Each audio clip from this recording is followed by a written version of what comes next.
Russian missile and drone attacks struck over half of Ukraine's regions. The explosions shook the capital city of Kyiv and other key locations as air raid sirens blared across the country, killing at least 4 people.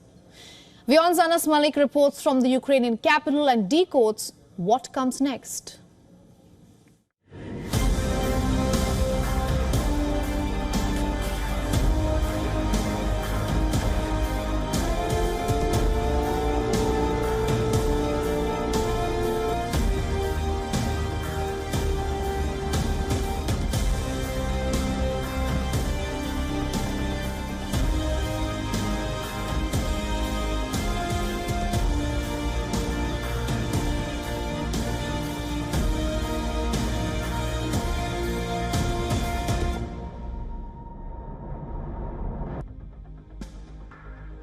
In a fierce wave of missile and drone strikes across Ukraine, Russia rained down 100 missiles and an equal number of drones in a morning assault. Energy facilities were destroyed and entire regions were plunged into chaos. In Kyiv, the sky was lit up by explosions as residents huddled in shelters as the assault continued during rush hour. I'm waiting in the underpass. We are not allowed to enter the factory during the alarm. I am wasting time. It's been 4 hours. The air alarm has rung since 6 in the morning. It's an air raid alert and Russia is actively firing missiles at us. So I'm waiting in the subway to protect myself. In Lutsk, a western city, a Russian missile hit an apartment complex and damaged vital infrastructure, adding to the growing civilian casualty list. The barrage that included strikes on Kharkiv and Lviv marked one of the most intense bombardments in recent months. President Zelensky urgently called on European allies to assist Ukraine in countering the relentless Russian aerial attacks like Israel. In our various regions of Ukraine, we could do much more to protect lives if the aviation of our European neighbors worked together with our F-16s and together with our air defense. If such unity has apparently worked effectively in the Middle East, it should work in Europe as well. Life has the same value everywhere. Moscow claimed its extensive assaults successfully disrupted Ukraine's energy supply and hindered the transportation of Western-supplied arms and ammunition to the front lines. Interestingly, the Kremlin also claimed it had struck storage facilities holding Western-supplied F-16 fighter jets. If true, it would mean a devastating blow to Ukraine. The Kremlin has claimed Russia has struck facilities holding arms given to Ukraine by the West, potentially even F-16 jets. This devastating Russian assault comes in the wake of Ukraine's bold incursion into Russia's Kursk region earlier this month, a move that sought to shift the war's dynamics. Whether this attack is Putin's promised retaliation or part of a broader strategy to accelerate Russian claims in eastern Ukraine remains to be seen.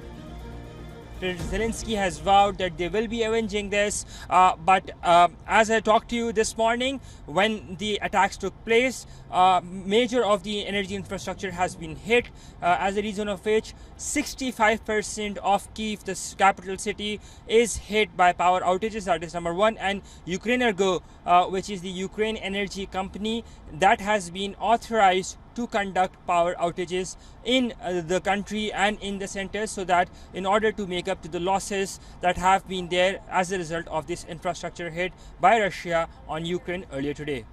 Anas Malik in Kyiv, in Ukraine for WION World is One. And to take this further, we are being joined by John Ayres from Washington, D.C. He's a Senior Policy Director for the Center for Arms Control and Non-Proliferation in Washington, and also former member of the U.S. delegation to NATO. Mr. Ayres, thank you so much for joining us here on WION. Thank you very much for inviting me. Let me start by asking you this. Do you see the latest developments of the past few days as a gamble or a game plan? I think it's very much a game plan. Russia has suffered some very significant reverses in recent weeks with the Ukrainian invasion of Russian territory. And this is clearly a retaliation for that and for Ukrainian strikes against Russian military facilities. The key difference is that the Ukrainian attacks have largely targeted Russian military facilities and capabilities, whereas Russia is hitting primarily civilian targets in Ukraine. Right. So here are where things stand at the moment. There are three things primarily. Ukraine is in the middle of its unexpected Operation Kursk, as you mentioned. Russia is still trying to make advances in Donetsk, and peace talks are expected by the end of this year.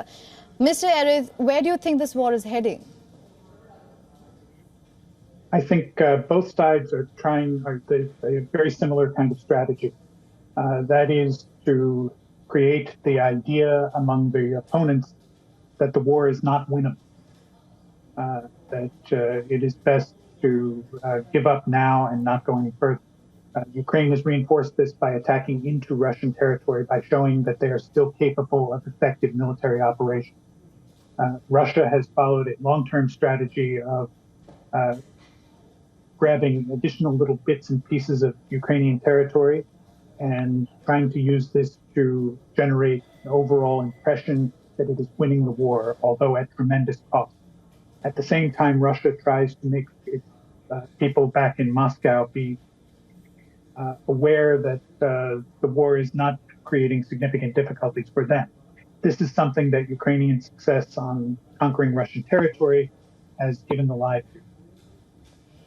The war is not winnable. Then how does the territory look post-war?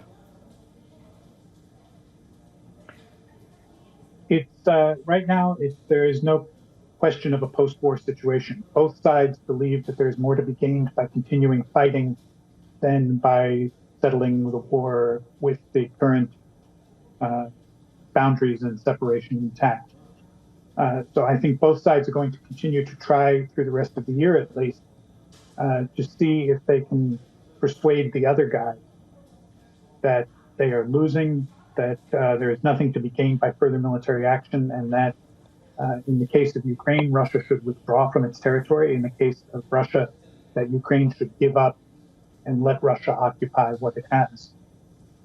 But that situation is clearly not sustainable for the long term, and particularly when in a very dangerous situation like we have now, where Russia is not doing very well, where the perception of Russian military is very negative, then you're going to have increased suggestions that nuclear weapons might be employed. And that would be a disaster for us. All right, Mr. Erez, thank you so much for joining us here on WION and getting us your insights as always. You're very welcome. Thank you. For all the latest news, download the WION app and subscribe to our YouTube channel.